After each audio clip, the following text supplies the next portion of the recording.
It is just the way the rep system has been built and has been made to encourage you to pass the ball to your teammates.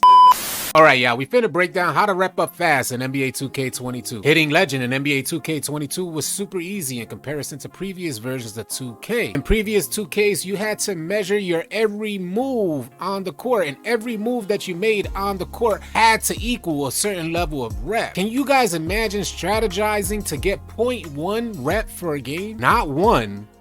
0.1. But if you guys have been following the channel, you know I've hit legend a few times over, and I wanted to share my practices with you guys. What's good, AllCity fam? I'm AllCity, and thank you for tuning in. If you guys are looking for players to run with on NBA 2K22, come on out and join our Discord. I first want to reference this tweet from Laker fan. It's a clear fact that an assist is worth more than a point. So why do these guards be so allergic to them? He's referencing the idea that guards don't like to pass in NBA 2K22, and we can't understand why, especially if you're grinding for rep. Laker fan goes on to say, dudes look at their box score and be satisfied with 25 points and 3 assists, but not 12 points and 12 assists. He says, I can easily tell you which stat sheet was accountable for more points. You see, in previous versions of 2K, the grind to legend was so strenuous that we had to monitor every single action on the court, and they were categorized at the end of the game where you could see how many points for each type of moves you were doing, whether it's assists, attack assists, things like this, alley-oops, how many points were you getting. You knew that they would get capped off at a certain level, like 7 alley-oops per game, and then you had to move on to something else like flashy passes, and flashy passes gave you a certain amount of points per game. And we had to break down all those numbers to see how many actions we could actually fit into one game, and from that we would then get a grand total per game and then add that up to the amount of games that we need to hit legend. But it seems like a lot of you guards are not doing the math in NBA 2K22. Maybe it's not needed. Let me know what you guys think in the comment section below about Laker fans tweet. How do you feel guards are running in NBA 2K22? I want to help break down some numbers for you guys to help you guard builds get a better understanding that if you want to rep up fast in NBA 2K22, you should prioritize passing the rock before scoring. Now, to make something very clear, passing the rock will get you more rep than scoring the rock. And I'm not saying that you guys should not score, because one offensive play may lead to another. So in other words, you may have to score on one offensive set only so you can set up a pass on your next offensive set, moving the defenders to play more aggressive because you've already shown that you're a scorer. But repping up fast in NBA 2K22 is all about having a true pass-first point guard's mentality. It is just the way the rep system has been built and has been made to encourage you to pass the ball to your teammates. You got things like attack assists, you got pass to assists, you got flashy pass assists, and actions on the court like alley-oop assists that'll get you a ton more points than you just going nuts out there trying to score the rock. And one other quick side note, your teammates will love you for it. And if you're still watching the video, please comment down below so we could help encourage some of these other point guards that don't have a good amount of passing IQ to start working on that IQ and passing the rock more often. Let them know how you feel in the comment section below. Now let's get into some badges that are sure to help you guys get that assist when you actually focus on passing the rock. Let's first start out with the bailout badge. A lot of folks know what the bailout badge does for you, but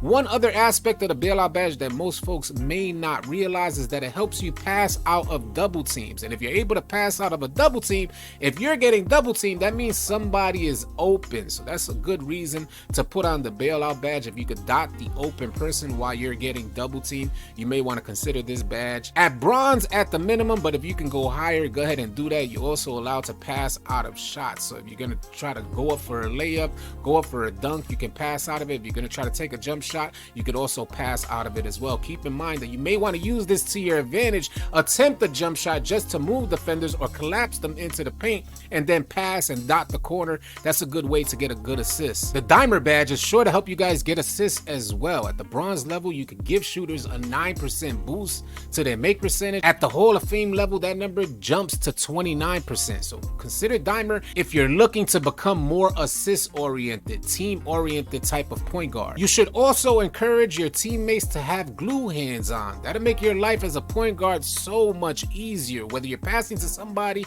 on the pick and roll, they'll get a nice fluid motion into the paint instead of a stall where the defense can catch up. If they have glue hands at a certain level, it'll also transition somebody's shot a lot quicker, so they don't get no weak catch animation stalling off their shot, also allowing the defense to make a contest. The needle threader badge will help get you into better position to make a pass, so keep that in mind. Although I don't believe needle threader is absolutely necessary, if you're truly focusing on becoming an assist oriented or team oriented type of point guard, needle threader may be able to help you out, so take that into consideration. Bullet passer at the highest level, without a doubt. If you want to become an assist oriented type of point guard, gold or Hall of Fame. If you're truly trying to grind that rep and get those assists, you want this as high as it can go. I highly recommend the Hall of Fame level for bullet passer. Is going to tremendously speed up your passes. And at the Hall of Fame level, it's about 7% per badge level. So at the Hall of Fame level, you're looking at about 28% faster passes. And a lot of guards are sleeping on the floor general badge. Let's say you really want to get those assists out of your teammates. Then what's a better badge than boosting their offensive attributes? And that's what the floor general badge will do for your teammates if you as a point guard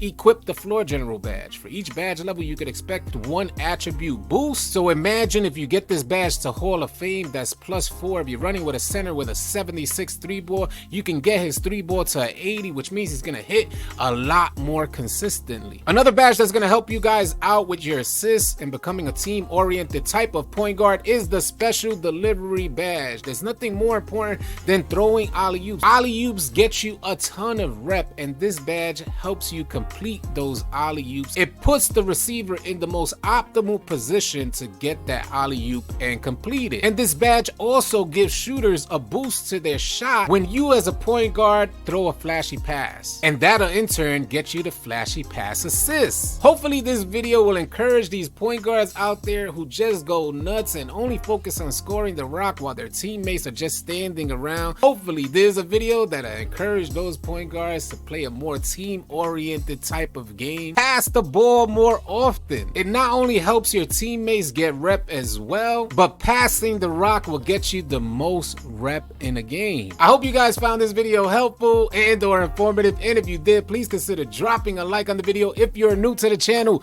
please consider subscribing, as we intend to have a ton of 2K22 content coming your way. I'll catch you guys on the next video. Easy, y'all.